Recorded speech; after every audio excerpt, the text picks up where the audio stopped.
मैं तुहानू अपने पिंड के मशहूर दुकानदार न्याणिਆਂ ਦੀ शान न्याणिਆਂ ਦੀ आन मुंदी दुकानदार नाल मिला रहा वा। देखते हैं कौन बैठा दुकान पर। अस्सलाम वालेकुम। पंजाबी ब्लॉग के नाल अरसलान सुनाओ। लो जी असीं आए हैं मुंदी दुकान पर, अगे वह मुंडा मिल गया आपां नूं, बस नाल दो चार गल्लां करते हैं। अच्छा तुसीं अपने पिंड 507 की खूबसूरती का राज दसो।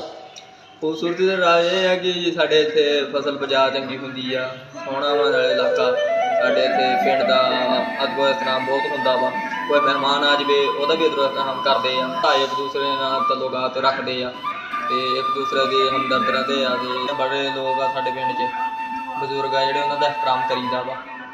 चलो ठीक है, असीं सलाम करते हैं भाई शानी नूं। बड़ी मेहरबानी, तुसीं अपने प्यारे 4 लफ्ज़ सानूं दित्ते आ ते अल्लाह खैर करे। असीं हुण अपलोड भी करांगे, शेयर भी करांगे लोगों तक भी।